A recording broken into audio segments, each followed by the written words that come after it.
Pemuda itu secara tidak sengaja menemukan batu kristal di pohon. Chow mengeluarkannya dengan penuh semangat. Kemudian bersiap untuk membawanya pulang. Tiba-tiba seekor monster muncul. Chow sangat ketakutan sehingga dia lari. Secara tidak sengaja masuk ke dalam gua. Monster itu menyusul di belakangnya. Monster itu mendorong Chow hingga menyentuh sebuah pedang. Saat monster itu mendekat, Chow dengan panik mencabut pedang itu. Kemudian menyabitkannya ke badan monster itu. Dan monster itu berubah menjadi abu. Semua orang tercengang melihat aksi Chow. Pedang siapa ini? Semua orang nampak mengaku-ngaku. Serahkan pedang api itu padaku. Seorang wanita berbaju merah meneriakinya. Ia kemudian berusaha merebut pedang itu. Namun Mai Lin terluka oleh kekuatan pedang itu. Chow yang merasa tidak melakukan apapun menyeringai melihatnya. Pedang api itu berasal dari Master Pedang 100 tahun yang lalu. Master Pedang naik ke langit menjadi Ratu Abadi. Kemudian dia menyegel semua kekuatan dan api di dalam pedang itu. Tidak peduli siapapun, selama bisa mencabut pedang ini, ia bisa langsung memiliki kekuatan dan menyatu dengan pedang ini. Karena itu, semua orang yang mengetahui cerita ini, mereka berebut untuk bisa mencabut pedang api.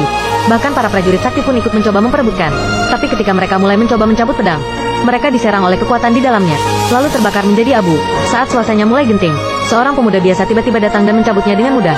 Pada saat itu, setelah melawan monster yang mengejarnya, pedang itu tiba-tiba membakar tubuh pemuda itu. Energinya sangat besar hingga Chow menjerit kesakitan. Semua orang hanya memandanginya. Chow terkapar namun tidak berubah menjadi abu. Tepat ketika semua orang sedang mendiskusikan cara merebut pedang itu, dan apinya telah padam, pemimpin Nanshan, Yanzi, memutuskan untuk membawanya pergi. Tak disangka, dalam perjalanan, mereka terjatuh ke dalam gua. Keduanya terjatuh dalam keadaan yang canggung. Untuk mencairkan suasana, Chow mulai mencari-cari jalan keluar. Namun sejumlah batu kristal besar ditemukan di dalam gua, dan sepotong besi hitam keemasan bersinar. Apa itu? Seperti emas terbakar. Itu bahan pembuatan pedang terbaik. Menurut cerita, bahan itulah yang digunakan untuk membuat pedang api. Pedang api yang diperebutkan tadi. Tepat ketika Chow dengan gembira mengambil itu, monster buruk rupa mengejarnya dari belakang. Chow menoleh dengan perlahan. Dia sangat ketakutan dan mencoba berlari. Dia ternyata ahli pedang keempat yang berubah menjadi monster. Chow kewalahan menghadapi monster itu.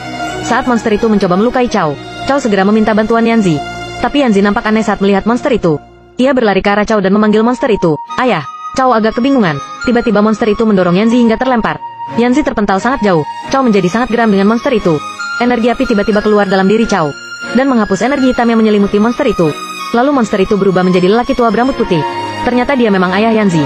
Beberapa hari yang lalu, ayah Yanzi menggunakan metode pemakan jiwa untuk menyerap jiwa pedangnya. Mengetahui bahwa Chow adalah orang terpilih untuk mengendalikan pedang api, namun Chow tidak memiliki jiwa ahli pedang. Ayah Yanzi nampak bingung. Ia mencoba merasakan denyut nadi Chow. Tanpa diduga, ayah Yanzi menemukan ada hal lain. Selain api yang aneh, masih ada kekuatan dalam dirimu. Kekuatan apa? Siapa yang menyegel jiwa pedangmu? Pertanyaan ayah Yanzi membuat dia terkejut. Dia tidak tahu apa-apa tentang pedang. Ayah Yanzi curiga bahwa Chow adalah keturunan dari keluarga Tai, dan bercerita tentang Feng Qingxi 17 tahun lalu. Dia memimpin orang-orang untuk menghancurkan seluruh keluarga Shaolin demi menyelamatkan putra mereka yang berusia 5 tahun, pasangan Shaolin. Harus menyegel jiwa pedangnya. Kemudian dia pergi untuk menjaga pintu masuk gua. Ia menyuruh Yanzi membuka segel untuk Chow. Ayah Yanzi menyuruhnya fokus. Apapun yang terjadi jangan berhenti membuka segel jiwa Chow. Ia harus bisa membantu Chow untuk mengendalikan pedang itu. Tanpa diduga, sekelompok orang menerobos masuk. Mereka adalah murid ayah Yanzi. Mereka sangat serakah dan jahat. Ayah Yanzi yang berusaha melindungi ditikam secara brutal. Yanzi menarik pedangnya untuk membalaskan perbuatan mereka. Tapi kekuatannya tidak cukup. Ia dilemparkan ke sebuah batu besar. Mereka menggunakan banyak kekuatan gabungan. Yanzi sudah nampak sangat kesakitan.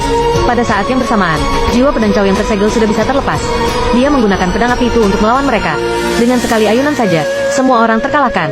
Mereka yang merasa kekuatan Chow terlalu besar kemudian melarikan diri. Yanzi menangisi kepergian ayahnya. Kemudian, Chow datang ke istana kekaisaran dan ingin bertemu Feng Qingxi. Ia bermaksud membalaskan dendam orang tuanya. Namun ia tidak menyangka guru juga ada di sini. Dia dengan marah bertanya kepada gurunya mengapa dia ada di sini. Feng Qingxi mengambil kesempatan itu untuk membuat perpecahan di antara keduanya. Feng Qingxi mulai memanipulasi cerita. Ia mengatakan bahwa guru Chow lah yang membunuh kedua orang tuanya saat ia masih berusia 5 tahun. Aku ingin bertanya kepadamu, tinggal bersama musuh yang menghancurkan keluarga selama 17 tahun. Seperti apa rasanya? Chow yang mendengar penjelasan Feng Qingxi nampak marah. Itu tidak benar, kata gurunya. Dia tidak bisa lagi menahan amarah di hatinya. Pedang api di belakangnya juga tersulut emosi. Namun, ketika Chow hendak menghunus pedangnya dan menyerang gurunya, ia tiba-tiba berubah arah dan mengarah ke Feng Qingxi di sampingnya. Karena dia tahu semua ini cerita itu hanya karangan Feng Qingxi. Tapi Feng Qingxi sudah memiliki jiwa pedang tingkat 5. Ia sama sekali tidak menganggap serius Chow. Ketika gurunya melihat ini, dia segera melangkah maju untuk membantu. Jadi mereka mulai berkelahi. Pada saat ini, segerombolan orang meringsek masuk membawa Yanzi. Chow kemudian membantu Yanzi berdiri. Segera, kekuatan pedang api itu dilepaskan. Mereka saling berkelahi dengan kekuatan masing-masing. Musuh mulai kelelahan melawan energi Chow. Saat mulai melemah, musuh mengeluarkan sebuah ilusi, menghadirkan kekasih masa kecil Chow di antara mereka. Chow yang sadar akan kehadiran kekasihnya, fokusnya menjadi teralihkan. Ia memanggil-manggil kekasihnya, namun tatapannya nampak kosong. Xia tersadar. Dia berkata jangan mengkhawatirkannya lagi. Dia kemudian mengangkat belati dan menusuk perutnya sendiri. Chow melangkah maju dan memeluk Xia. Musuh menggunakan kesempatannya untuk mengendalikan pedang, lalu membuat pedang mengelilingi dua orang itu. Chao menyaksikan kembali wanita yang ia cintai mati di hadapannya. Ia nampak sangat sedih dan marah. Dia tidak bisa lagi mengendalikan energi api di tubuhnya.